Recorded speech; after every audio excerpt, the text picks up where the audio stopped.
Yeah, so number 6, and it was played in the 6 years ago, 6.5. I was black pieces. We can maybe flip the board because again I have this trouble. Is Libiszewski from France? Yeah, he's French player. He actually started in one of the movies, not Pawn Sacrifice, something else, like some French movie. So there was like a legitimate French movie, and his profile is on IMDb.com. I mean, but he's also so grandmaster, 25, 50, maybe 30. Yeah, from his last name, I could not guess that he's French. Right. Bishop before, so that was my first Ruud Lopez experience, and yeah, I just played it without knowing anything. I just played it, right? And this is how I like this opening, just by playing it and not knowing much. I mean, and just learning from playing. The problem I noticed with many young players is that they're afraid to play new things until they like thoroughly analyze it, which is I think is wrong, right? Especially with young players, you just cannot be so afraid of playing new things.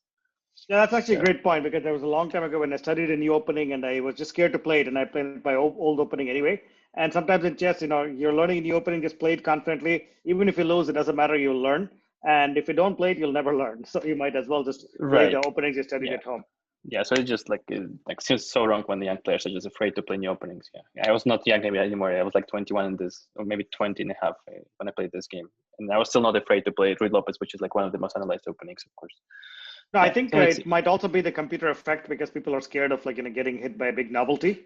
But I think one grandmaster told me some advice that the worst thing that can happen if you misplay an opening is you'll get a slight disadvantage, and you might as well learn how to fight against a slight disadvantage and play confidently.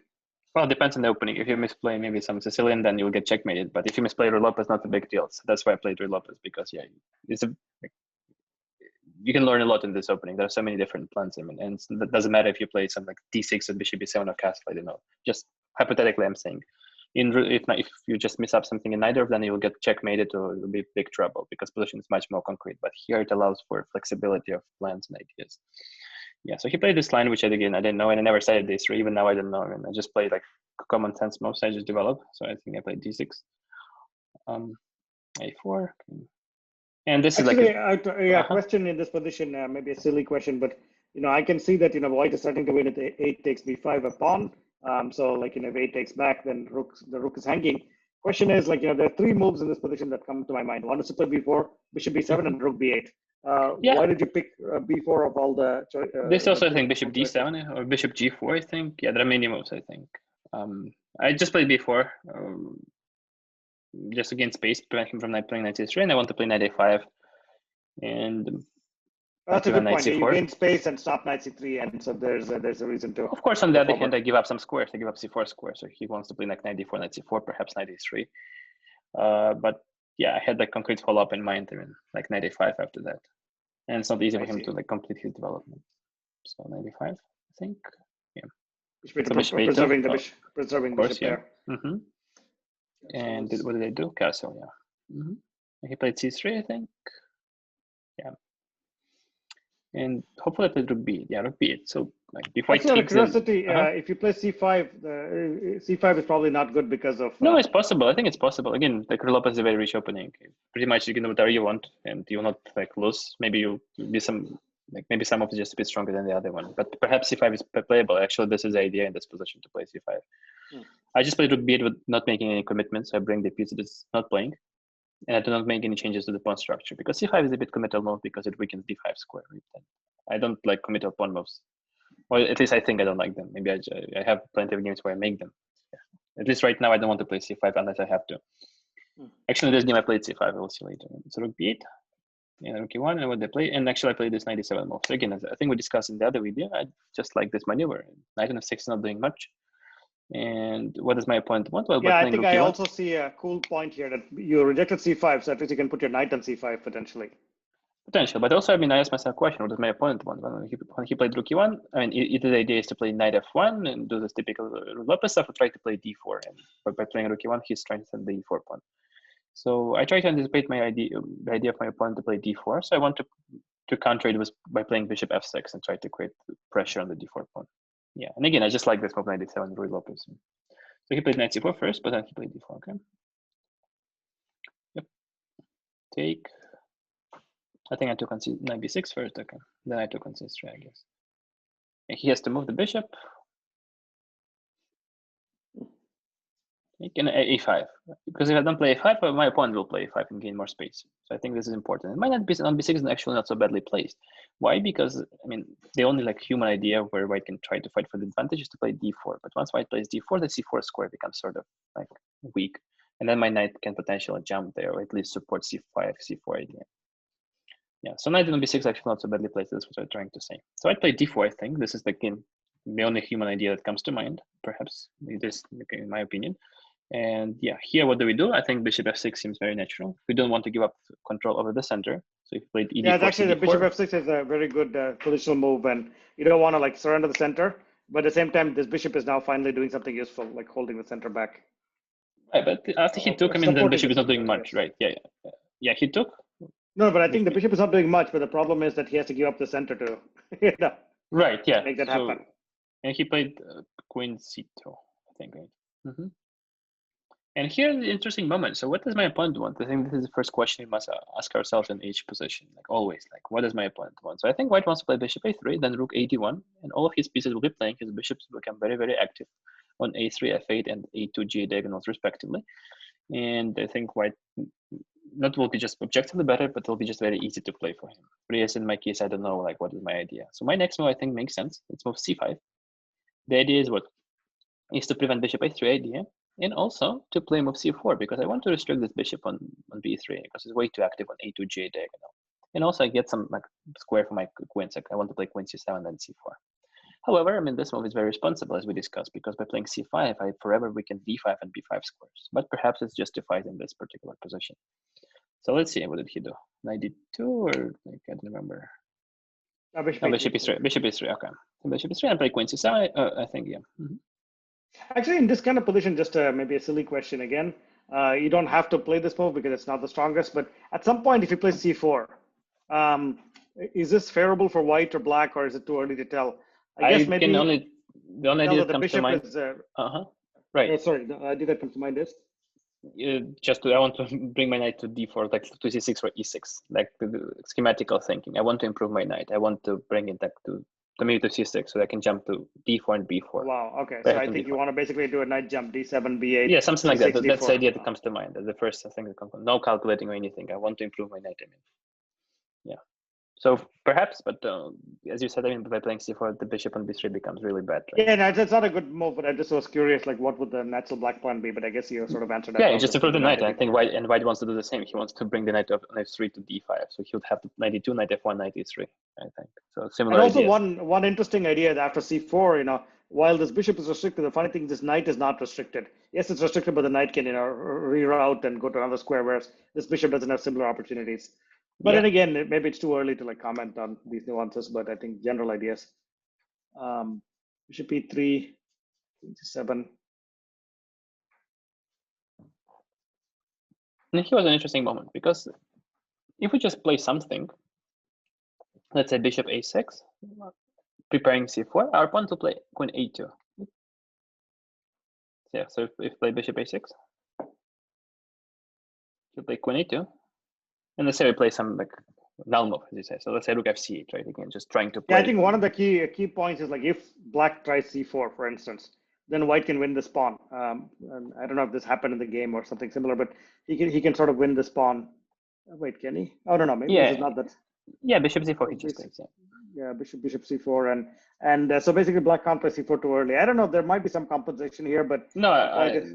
Here I think looks bad for black, right? Bishop c4, knight c4, rook c6, knight e3.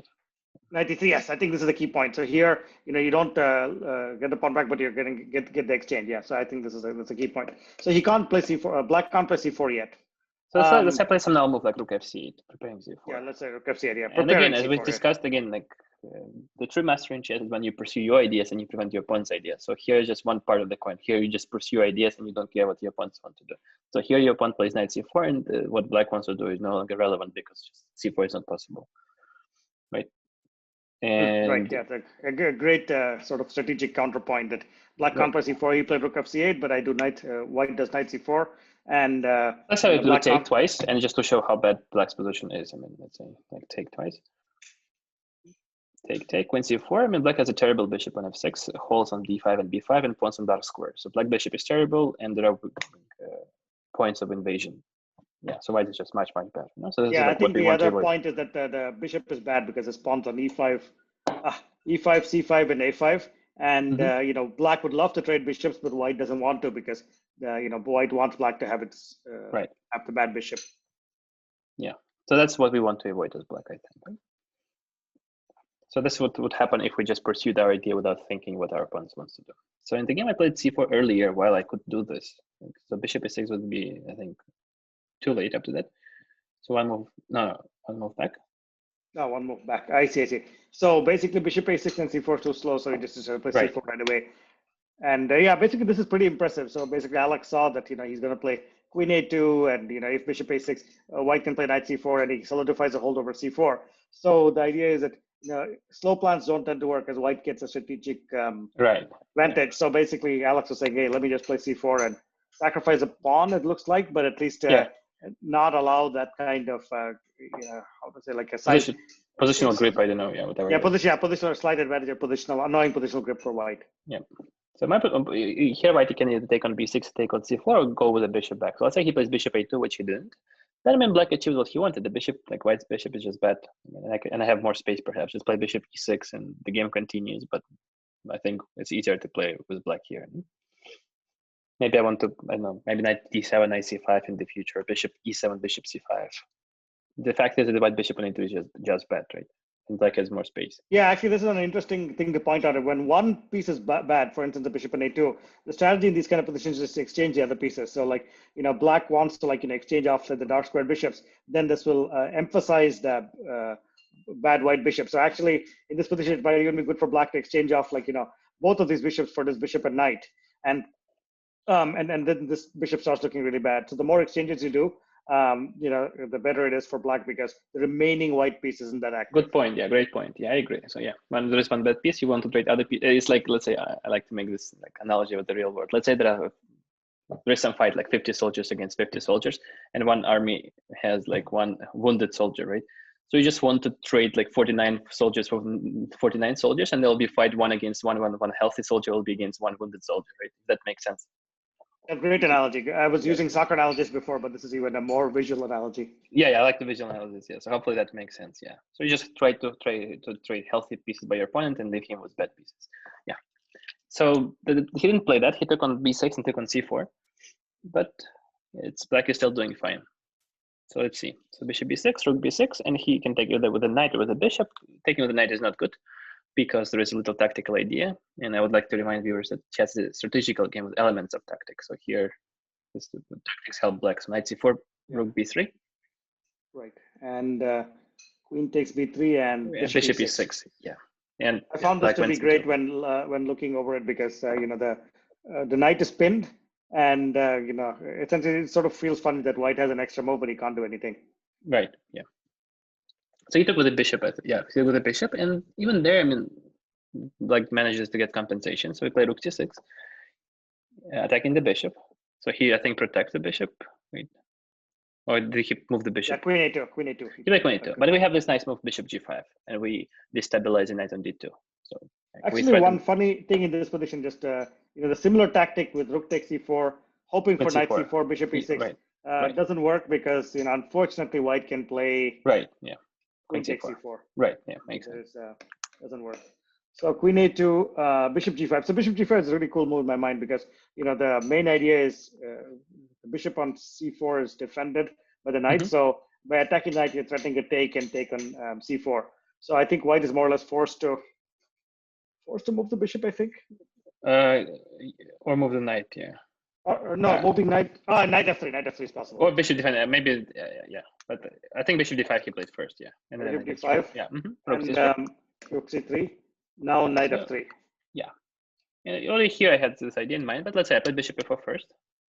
Yeah, bishop f4 is another funny move to me because I, you know, felt that hey, bishop f6 is more natural, but bishop f4 has this cool idea that, you know, this pawn can't drive the bishop away g3 because then the knight hangs. So I think in these kind of positions, you know, you can try to push your pieces on as active a square as possible. Obviously, the bishop on f4 is very active because it stops rook from coming to c1. So essentially, if you can afford it, you know, let your pieces, you know, become more active if possible. But also, this move is played with the future move in mind, like the move that I played on the next move. So it's like part of a bigger plan. So let's see. So my opponent played Rook B1, and now he wants to trade my active Rook on C3. He wants to play Rook B3 since he can't play Rook C1.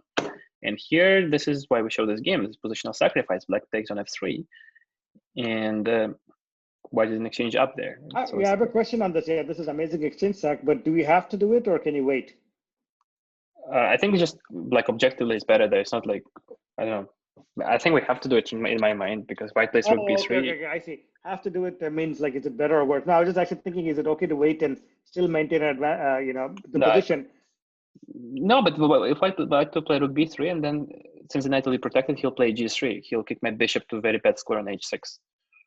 And his bishop on D5 is very active, right? So it's just Rook B3 is sort of an odd like positional threat. So like if say bishop A6 into Rook B3, and I guess the point is, yeah, maybe the initiative is lost, and white. Yeah, his bishop on D5 is very active. My bishop on D4 is not doing anything. White played a useful move with the tempo like G3. Yeah, so maybe white can a little bit better if I'm careless. Yeah, so in my mind, like Rook F3 is just the only move. Let's see what computer thinks, since we like to compare with neural net. Yeah, here the computer is not all that clear. It's basically saying, you could easily play G6, G6, bishop G4.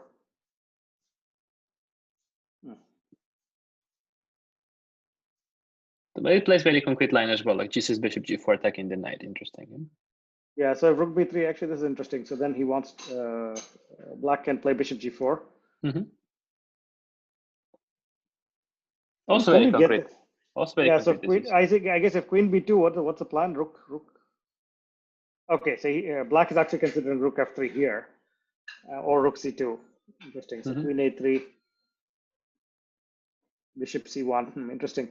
But this is this is like very inhuman. Yeah, it's about to say it doesn't feel as clear as what you played. So let's say I think computer will change the evaluation. Maybe I'm wrong. Let's say Rook F3. Rook F3, yes. Rook F3. GF3. Yeah, queen E7 I played. Yeah. Okay, it says queen D7 is stronger. I don't know. Let's say I play queen E7. I still don't understand. Yeah. You say I think it will change the evaluation. Yeah, queen E7 I played. Queen E7. Yeah. No, but you want to play another. Oh, just queen E7. Just want to yeah, queen E7. So computer says white is better after taking F1 with my opponent play. Yeah. I don't think so. And so it's a very interesting moment here. So of course I considered bishop A6, and there was a very interesting line which I saw, like what bishop C4, queen E6, I think. Yeah. E6, whatever. Yeah. But I think I guess he had Rook B5. Yeah, he has Rook B5.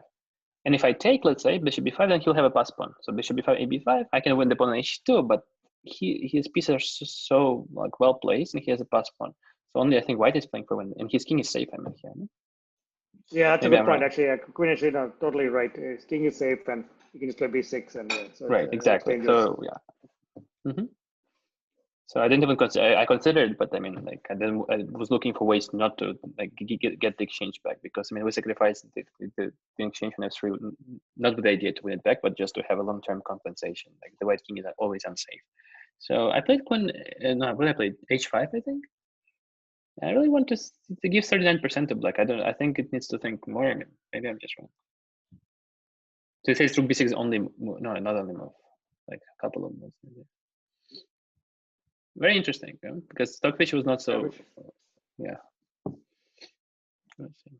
So let's say it's very interesting to analyze this position. Like why? Yeah, Rook B6. What is it? Prevents bishop A6 potentially in the future, but let's say I just carry on with my plan. So yeah, give me some. E7. I think G2. I mean, or if you don't take, let's say we don't play king H7, I just take on H2 and play bishop F4 back. Yeah, take on H2. So king E looks like king E2. And bishop F4, yeah. So perhaps just find some nice idea for white, perhaps. Queen C4. Yeah, H4. Rook B8. Okay, so you just find some lines. Okay. Even bishop, yeah, maybe. I don't know.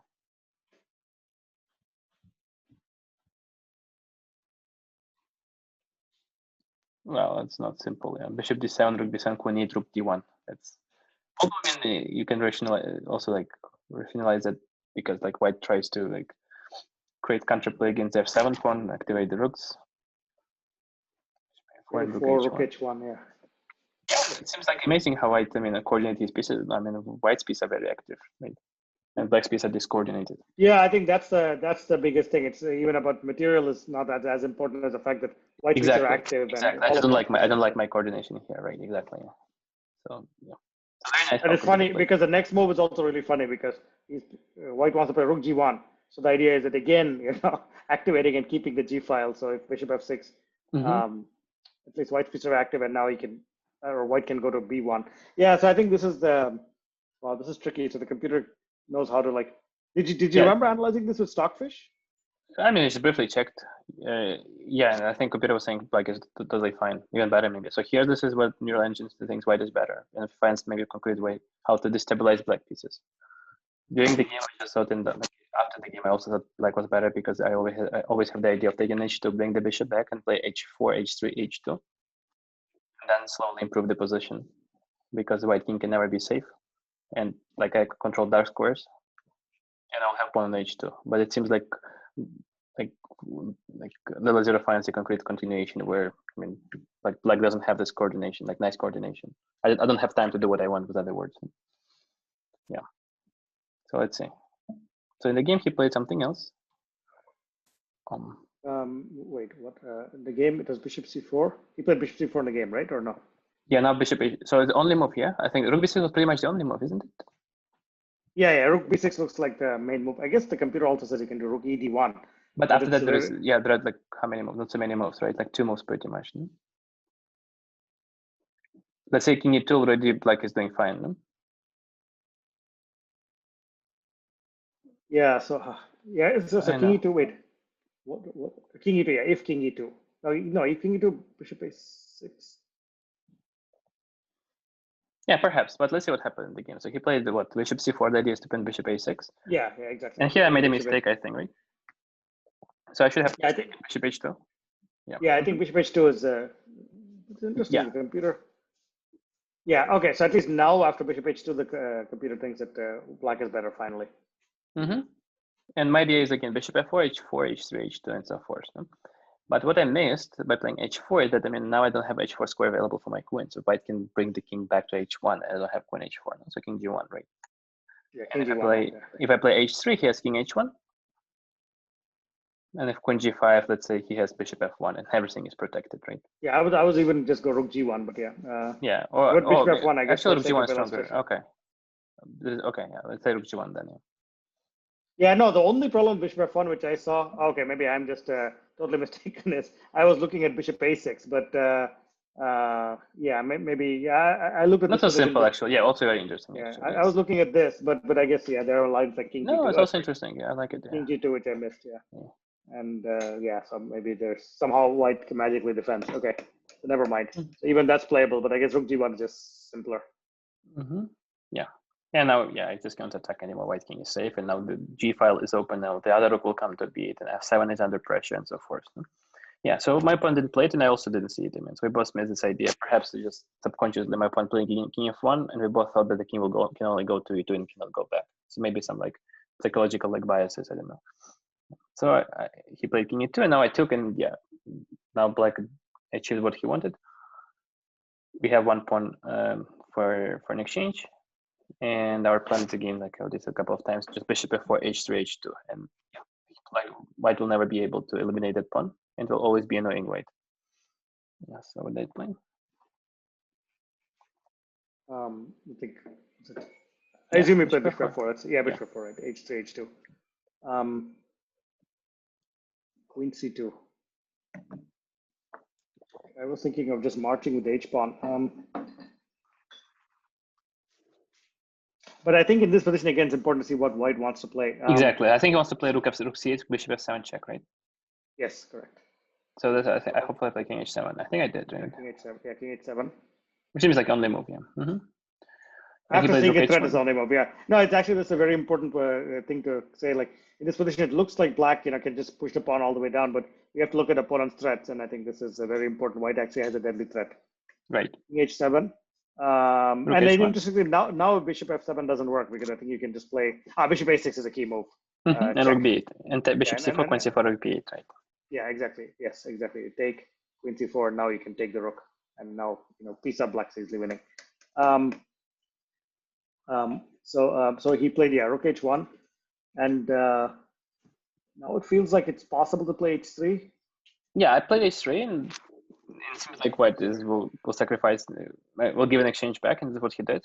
And although the material is equal now, and we have opposite colored bishops, it's not so actually, simple. Given that, is it better to play h3, or is there any other move here? Or maybe not. Yeah, maybe. Yeah, it's okay. Now white is forced to take, and again, material is equal. We have opposite colored bishops on the board. However, despite like the drawish tendencies, like about opposite colored bishops, like many stories about like drawish tendencies, the thing is that the white king is less safe. And when you have opposite colored bishops, another like important factor to remember is that the attack against the weak king becomes even more dangerous, because you just cannot control squares of the color of the bishop that you're missing. So in this case, white doesn't have dark squared bishop, so black will just create attack on dark squared. That makes sense. Also, I mean, white is pinned on the c file, right? So yeah, it's actually very funny that black is more or less forced to play bishop h6. Like if black plays bishop f7, there's bishop f7, and I don't know, say whatever, like king f7 or queen f7, white plays queen c8. And the funny thing is, this tactic repeats in another way. If you play king g6, again bishop f7, king f7, queen c8. So black is more or less forced to make a backward move with the bishop. Maybe it's a good positional move, but you still have to be alert. Yeah, and again, material is equal, but our king is more safe, and we have the ideas like queen b4, and so it's not the draw. Just black has a free initiative, which is not easy to stop. And my plan is something like g6, about g7. The opposite color bishops. I guess opposite color bishop is the end game. If there's no queens on the board, they increase drawing tendencies. But in the middle game, where there's queens on the board, it favors the attacking side. That's a great point. Yeah.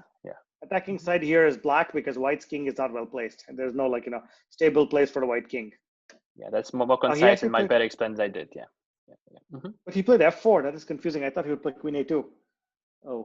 Well, it's just from human perspective, it just looks like bad, I think, right? I mean, he wants to activate his piece. He wants to bring like rook to c3. And if I take with the pawn, he has e5 check, perhaps, right? Okay. So he's trying, to activate. He understands that he understands that he's in trouble, because I mean, I have this idea queen b4 winning the piece, and if he plays queen a2, maybe he was scared of something concrete like queen b4 and then rook c1 and some checkmate on a1. I don't know. So maybe computer is not afraid of that, but let's play queen a2 again, queen b4.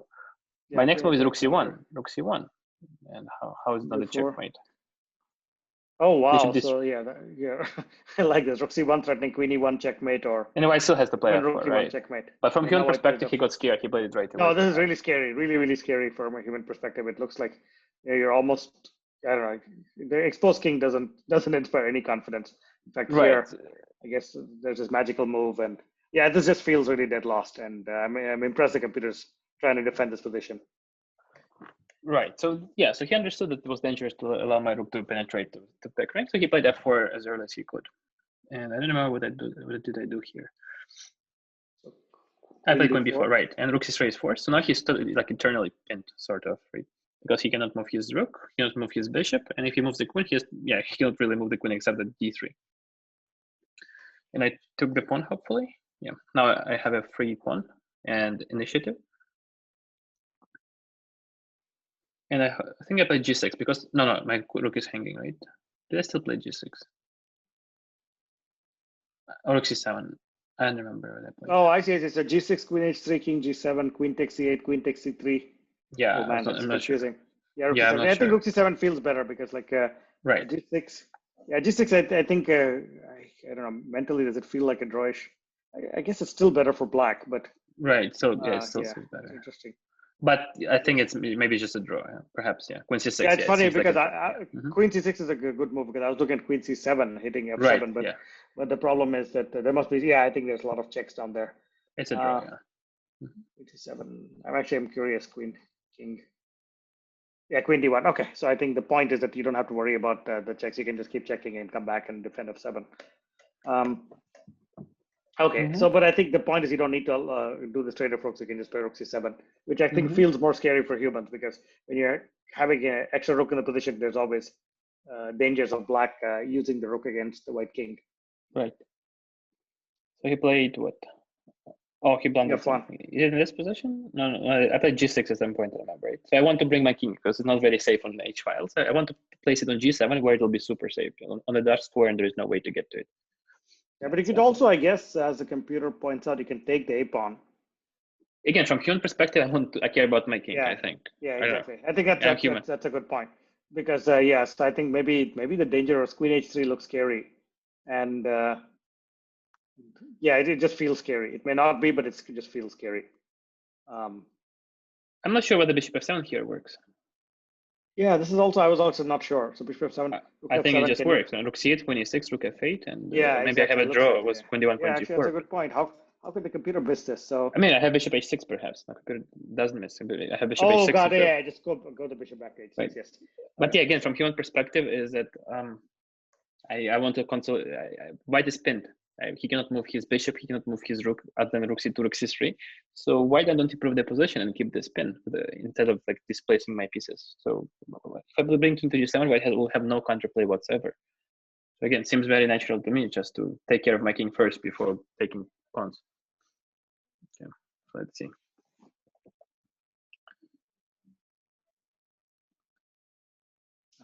So king g2. King g7, hopefully. Yeah. Yeah, king g7 makes sense. And now the king is safe. Yeah, totally safe. And here he blundered, I think, and the game ended. I think he played queen c2.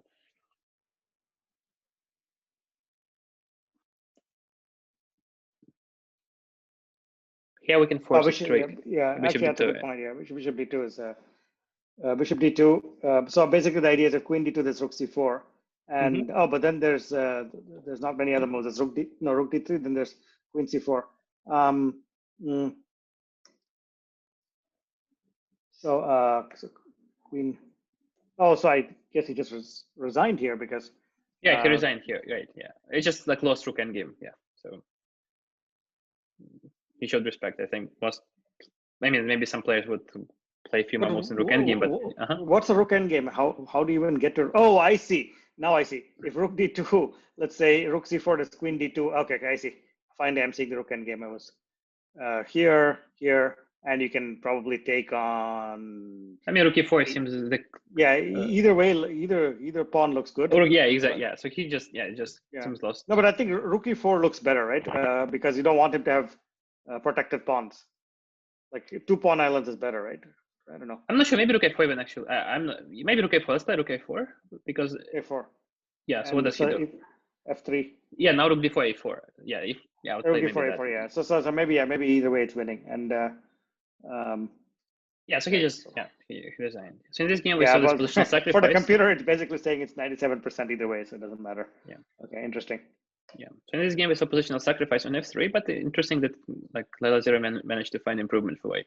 So Stockfish was like confident about black's chances, but Leela 0 liked white a lot.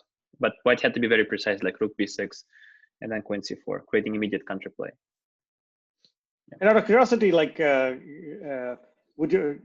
you the sort of person who likes to analyze those kind of opportunities and see, where and search for the truth in those kind of positions, or do you just feel like in practice, it's hard for humans to defend? I don't know. I mean, I think I'm a practical player, but although sometimes I was sinful and I would just analyze more than it's required in some openings. But generally, I think I try to play with the flow and try to just have a better sleep. Like if I have a choice whether I analyze all night and I wake up in the morning with a dead brain but very, very well prepared, I would prefer to go to sleep early at night and just have a good sleep and be unprepared, but at least be able to think clearly. So I'm that kind of person. So I don't know. Hopefully that answers the question. No, I was actually just curious if you would actually start looking at those defensive opportunities right now. No, I don't know. Perhaps if I analyze for some, I don't know, good magazine, like where the editor is like a strong GM and he will not accept some sort of like shallow analysis, and perhaps I would have to. And I think in 2011 I was writing some article for Chess Evolution. It was led by Arkady Naidich. And I remember that it required a totally different level of analysis. I was like 18 at that time. Like I think I was like 2590, but he was not happy, and he was asking me to go deeper and deeper. But most chess magazines, I think, they're happy with pretty much anything as long as like written by GM, right? Oh, that's funny. Chess Evolution, I did. That's interesting. I heard of the magazine. I didn't realize that they were that deep.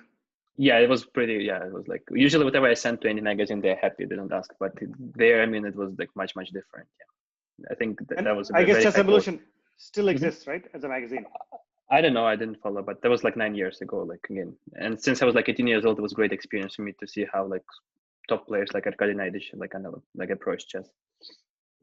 Yeah, yeah. So again, I'm a practical player, but sometimes I mean, when I have to, I mean, I can go deeper. And again, I have some maybe like deeper than necessary analysis in certain openings, but that's I think rather an exception rather than a rule for me. Usually, I'm just unprepared, and I prefer to have energy and good sleep before the game. Yeah. Good to be honest.